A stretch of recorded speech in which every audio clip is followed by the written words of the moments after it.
बिस्मिल्लाहिर्रहमानिर्रहीम। मेरे प्यारे नाजरीन और सामीन, मैं हूं आपका भाई हाफिज़ वसी मोहम्मद ख़ान और ये है आपका जाना पहचाना यूट्यूब चैनल हाफिज़ वसी टीवी। मेरी गुजारिश ये है कि आप इस प्रोग्राम को लाइक भी करें और इसको सब्सक्राइब भी करें और बेल का बटन भी दबाएं ताकि जब भी कोई नया प्रोग्राम आए आपको बर वक्त उसकी इत्तला मिल सके। आज का प्रोग्राम लंपी स्किन डिजीज़ के बारे में है और पूरे पाकिस्तान में लंपी का शोर मचा हुआ है।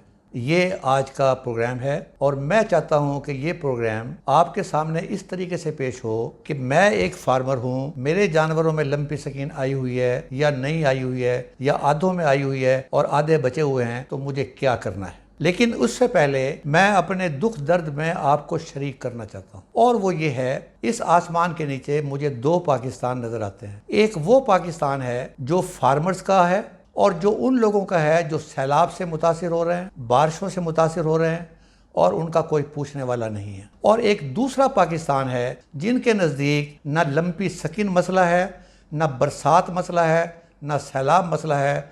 उनके नज़दीक कुर्सियों की लड़ाई जो है वो सबसे बड़ा मसला है। उनके नज़दीक ये मसला भी नहीं है डॉलर की परवाज कैसे जा रही है और महंगाई का असर लोगों पर क्या होगा, ये मसला नहीं है। दोनों ग्रुप जो हैं इस बात के कायल हैं कि IMF से कर्जा मिले लेकिन हमारे हाथ से मिले। इसलिए अगर कोई दूसरा ग्रुप कोशिश करता है तो वो दुआ मांगते हैं कि इनके हाथों से कर्ज ना मिले। अभी कल वज़ीर आज़म पाकिस्तान उन्होंने एक सैलाब ज़दा एरिया का बलोचिस्तान में चक्कर लगाया और वहाँ पर उन्होंने देखा, पता चला कि वहाँ पर जाली कैंप बनाकर उन्हें मामू बनाने की कोशिश की गई है। अब ये मिन हैसुल कौम हमारा मामला है कि ये मामू आज नहीं बने। इससे पहले यूसुफ रजा गिलानी साहब को भी इस तरह मामू बनाया गया था भवाना डिस्ट्रिक्ट झंग के अंदर एक जाली कैंप लगाकर। फिर जनरल कमर जावेद बाजवा साहब को भी इसी तरीके से मामू बनाया गया था। और अब बदकिस्मती से लंपी स्किन डिजीज के अंदर भी हमें खुली छुट्टी दी हुई है कि जो दवाई और जिस चीज की हमें जरूरत हो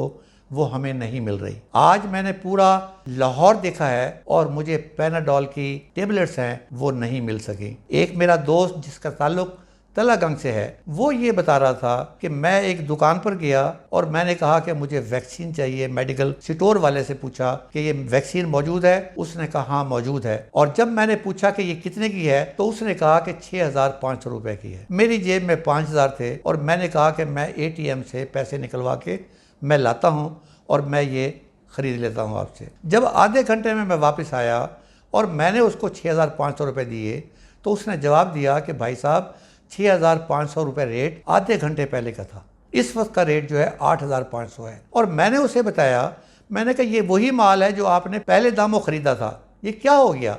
तो उसने जवाब दिया कि भाई साहब ये बिजनेस है, मैंने यतीमों के सर पे हाथ रखने का ठेका नहीं उठा रखा। तो ये एक बदकिस्मती है हमारे मुल्क की कि आपको खाद चाहिए, खाद मिलेगी बशर्ते कि आप सवाल ना पूछें कीमत के बारे में। आपको वैक्सीन चाहिए, वैक्सीन मिलेगी बशर्ते कि मेडिकल स्टोर वाले को ये पता हो कि ये आदमी निगोशिएट नहीं करेगा, जो मैं मांगूंगा वो मुझे दे देगा। अब मैं आता हूँ कि ये लंपी स्किन डिजीज़ हमारे पास कहाँ से आई और हम इसके बारे में क्या कर रहे हैं। नाजरीन, ये तकरीबन 3 साल से पहला जो केस रिपोर्ट हुआ है वो 3 साल पहले इंडिया में राजस्थान में हुआ और पिछले 2 साल जो है वो इसको भुगत रहे हैं और अब धड़ाधड़ वैक्सीन लगाकर वो इसको कंट्रोल करने की कोशिश कर रहे हैं। हमारे पाकिस्तान में 21 अक्टूबर 2021 को सबसे पहला केस कराची में आया और जब तहकीक की तो पता चला कि ये स्मगलर हजरात जो इंडिया से माल इस तरह भेजते हैं, कुछ जानवर जो हैं वो रहीम यार खान के एरिया के अंदर उन्होंने बॉर्डर क्रॉस किया और वहां से फिर ये मसला आगे चला। अब सवाल ये है कि हमने इसको कैसे संभालना है और किस तरीके से एक फार्मर जो है वो अपनी जान, किस तरीके से एक फार्मर इसको मैनेज कर सकता है ताकि उसकी जानवरों की पैदावार भी ना घटे, वहाँ अमवात भी ना हो और उसका फार्म जो है वो प्रॉफिटेबल तरीके से चलता रहे। ये 5 या 6 चीजें हैं जो हमें अपने जहन में रखनी चाहिए, जो एक अच्छे फार्मर के लिए जरूरी है कि उसके जानवरों के अंदर इन चीजों का ख्याल रखना है। पहली चीज इसके अंदर बायो सिक्योरिटी है। ये रसूल अकरम सल्लल्लाहु अलैहि वसल्लम की हदीस मुबारक है कि जब कोई मुसीबत आती है और कोई वबा फैलती है तो आप जिस शहर में, जिस आबादी में, जिस बस्ती में बैठे हो, आप वहीं बैठे रहें। तो याद रखें कि आपका जानवर ना बाहर जाना चाहिए और ना बाहर से कोई जानवर आना चाहिए। और दाएं बाएं कई लोग जिनके फार्मों पर ये बीमारी आई हुई हो, ना आपने वहां पर जाना है और ना आपने उसको अपने फार्म पर बुलाना है। तो ये एक पहली रेक्विजिट है। दूसरी चीज जो इंपॉर्टेंट है वो ये है कि आप अपने पूरे फार्म को डिसइंफेक्ट करें। अब डिसइंफेक्ट का मतलब ये है कि ये 3 चीजों से फैलती है, गंदगी, और गंदगी की वजह से मच्छर और मक्खियों की परवरिश जो है वो बहुत तेज तरीके से होती है। और तीसरी चीज जो है वो चिचड़ है। तो लिहाजा आपने अपने बाड़े के अंदर और जानवरों के ऊपर आपने स्प्रे करना है और यकीनी तौर पर बनाना है कि यहाँ पर किसी किस्म का मच्छर ना हो, किसी किस्म की मक्खी ना हो और कोई चिचड़ बाकी ना बचे। तीसरी चीज जो है जो इसमें इंपॉर्टेंट है वो ये है कि अगर बीमारी आपके कुछ जानवरों में आई है तो फौरी तौर पर जिस तरह कोविड-19 के इंसान को आइसोलेट करते थे, क्वारंटाइन में रखते थे, आप उसी तरीके से वो बीमार जानवरों को आप एक तरफ रखें। चौथी चीज इसके अंदर जो इंपॉर्टेंट है वो ये है कि जो कमजोर जानवर होंगे उनके अंदर इस बीमारी का अटैक ज्यादा होगा। और आखिरी चीज जो इसमें इंपॉर्टेंट है वो है मैस वैक्सीनेशन। आपका कोई जानवर ऐसा ना रहे जिसको आपने वैक्सीनेशन ना करवाई हो। अब जिस तरीके से यहाँ फुट एंड माउथ डिजीज का एक मुस्तकिल हमें मुसीबत है कि हमने लाजमी तौर पे करवानी ही करवानी है, आपने अब भी और आइंदा के लिए भी आपने वैक्सीनेशन जो है अगर अपने जानवरों को बचाना है तो आपने करवानी ही करवानी है। अब सामीन, मैं आपके सामने 3 केसेस रखता हूँ। पहला केस, मैं फार्मर हूँ और मेरे जानवर अल्हम्दुलिल्लाह महफूज हैं अभी तक। अब मैंने क्या करना है? अब मैंने सबसे पहला काम ये करना है कि अपने इलाके के अंदर जो गरीब तरीन सफेद पोश आदमी है, मैंने अपने जानवरों का सदका देना है। और सदका इस तरीके से देना है कि सदका देते हुए मैंने तस्वीर खींचकर व्हाट्सएप पर नहीं लगानी। सिर्फ आपको पता हो, उसको पता हो या अल्लाह ताला को पता हो।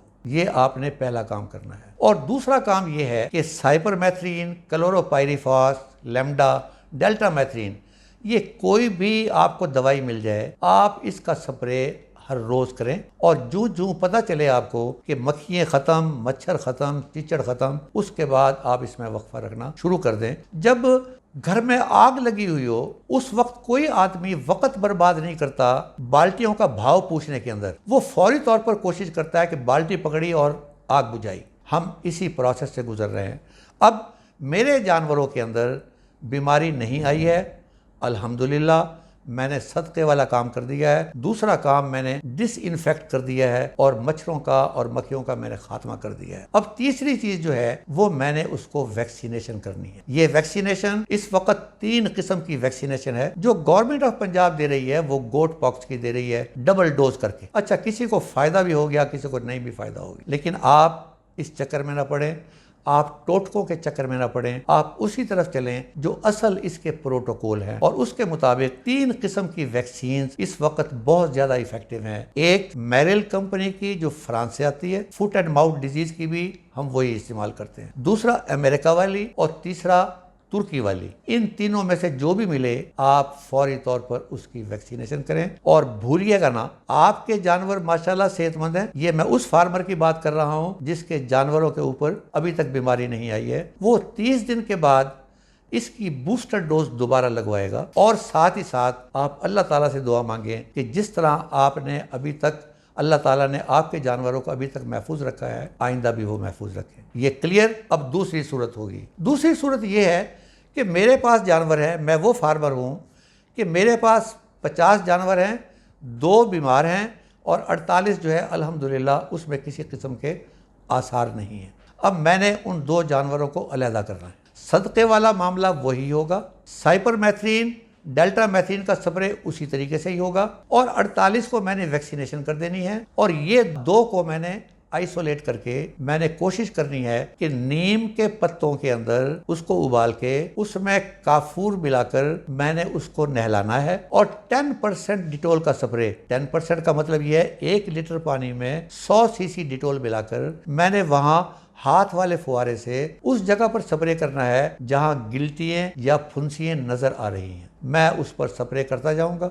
और ये इंशाअल्लाह ताला आपका काम हो जाएगा, ये रिकवर हो जाएंगे। तीसरी चीज़ ये है कि मेरे तमाम के तमाम जानवर जो हैं वो बीमार हैं और मेरे लिए अब कोई रास्ता नहीं है। अब उस सूरत के अंदर भी पहले 2-3 प्रोटोकॉल आपने उसी तरीके से करने हैं। अलबत्ता इन तीनों सूरतों के अंदर आपके फार्म पे 3-4 चीज़ें मौजूद होनी चाहिए। नंबर 1 ये, पहले वाली सूरत के अंदर भी आपके जानवर बिल्कुल ठीक ठाक हैं, बज़ाहिर कोई प्रॉब्लम नहीं है, लेकिन वो जो जानवर सब ठीक ठाक हैं, रैंडमली आप किसी जानवर का ये थर्मामीटर चेक करते रहें। अगर तो उसका टेम्परेचर 102 है, शुक्र अदा करें। अगर 103, 104, 105 है तो ये खतरे की घंटी है और आप फौरी तौर पर अपना काम शुरू कर देंगे। दूसरी सूरत के अंदर भी यही मामला है कि आपने जो जो 2 जानवर आपके बीमार हैं या सारे जानवर बीमार हैं, आपने ये हाथ में पकड़ के बैठे रहना है, हर 2 घंटे के बाद लेना है। और इसके अंदर आपने क्या काम करना है, एक तो